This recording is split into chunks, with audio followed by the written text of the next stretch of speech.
అన్నీ అనుకున్నట్లు జరిగి ఉంటే సంక్రాంతికి రికార్డులో జాతర సృష్టించాల్సిన గ్లోబల్ స్టార్ రామ్ చరణ్ నటించిన latest movie game changer mixed talk impact వలన అంచనాలు అందుకోవడంలో విఫలమయ్యి టార్గెట్కి ఇంకా సగానికి పైగా రికవరీని సొంతం చేసుకోవాల్సిన అవసరం ఉండగా సినిమా రెండో వారాన్ని పూర్తి చేసుకునే పనిలో ఉండగా 14వ రోజున బాక్సాఫీస్ దగ్గర మరోసారి వర్కింగ్ డేలోనే ఉండగా ఓవరాల్గా 13వ రోజు పోలిస్తే లిమిటెడ్ డ్రాప్స్ని సొంతం చేసుకుంటూ వెళ్తోంది.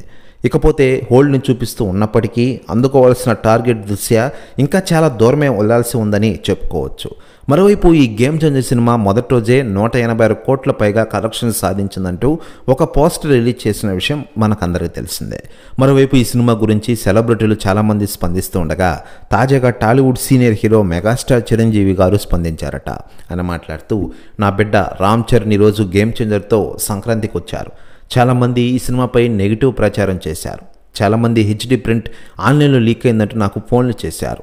ఇది చాలా దారుణం అంటూ సంచలన వ్యాఖ్యలు చేశారట మెగాస్టార్ చిరంజీవి గారు. ప్రశ్న వ్యాఖ్యలు వైరల్ అవుతున్నాయి తెలుగు ఇండస్ట్రీలో. మరోవైపు mega power star Ram Charan నటించిన ఈ గేమ్ చేంజర్ సినిమా అయిపోయిన వెంటనే బుచ్చిబాబు సానా డైరెక్షన్లో మరో సినిమాతో ఫుల్ బిజీ కానున్న విషయం మనకందరికీ తెలిసిందే.